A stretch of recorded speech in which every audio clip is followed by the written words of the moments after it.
Certains disent par la lutte armée, d'autres disent par ceci ou cela.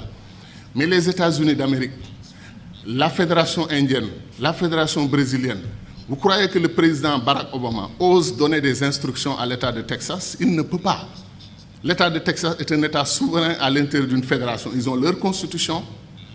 Ils ont accepté de mutualiser avec le reste de l'Amérique un certain nombre de domaines de compétences. Terminé. Obama n'ose pas toucher aux lois internes de l'État de Texas. Les Mormons dans l'Utah, ils ont leur système de gouvernance. New York est l'État libéral, Californie ultra-libéral. Des États conservateurs, des États qui n'ont rien à voir dans leur philosophie, vivent ensemble et gagnent ensemble au plan économique et constituent la Fédération des États-Unis d'Amérique. Donc quel est notre problème, nous, Africains? Le panafricanisme doit être clair sur une question. Le panafricanisme n'est pas une unité des États noirs. Un Cheikh Anta montrait que les Arabes, 3 Arabes sur 5 sont des Africains aujourd'hui. L'héritage du peuple arabe doit être réclamé par l'Afrique plus que tout autre continent. Donc de ce point de vue, l'unité arabo-africaine devrait être une réalité en Afrique. Les États-Unis d'Afrique devaient concerner tout le continent africain. Et nous ne voulons pas qu'une partie du continent africain se détache pour aller dans la Méditerranée, travailler avec les Européens. Vous avez vu l'UMP et tout ce qu'ils ont tenté ensemble, ça n'a rien donné. L'avenir des pays arabes, maghrébins, c'est l'Afrique. C'est leur profondeur africaine. Tant qu'ils voudront s'allier avec l'Europe ou chercher d'autres alternatives à l'Afrique, ils n'y arriveront pas. Parce qu'ils sont sur le sol qui leur appartient aujourd'hui et qui s'appelle l'Afrique. Mais les contradictions, il y a un magma de contradictions. Ce qui se passe en République démocratique du Congo est un scandale permanent. Des pays africains entrent en République démocratique du Congo, prennent les ressources dont ils ont besoin et repartent. Quand les Belges ou les Français ou les Américains ou les Chinois le font, nous crions. Mais quand des Africains le font, on appelle à des négociations, etc., etc.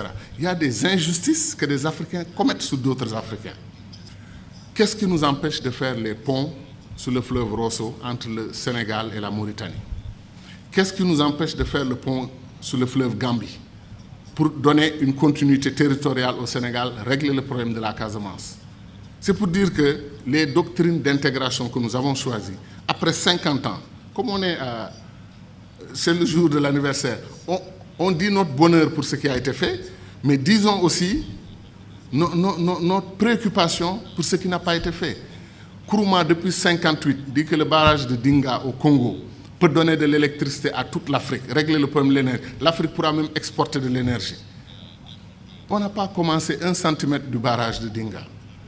On nous dit que le barrage de Swapiti en Guinée peut donner de l'énergie à toute l'Afrique de l'Ouest. Où en est le projet? C'est-à-dire des choses simples qu'on pouvait faire et qu'on n'arrive pas encore à faire. Pour aller en Afrique centrale, moi, je fais 4 jours.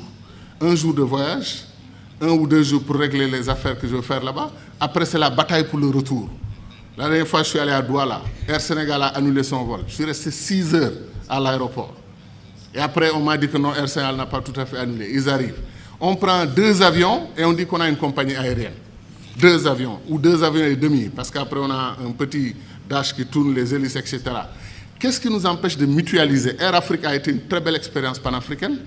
Depuis qu'on l'a perdu, il n'y a rien. Comme disait l'autre, on fait de la compétition ruineuse entre nous.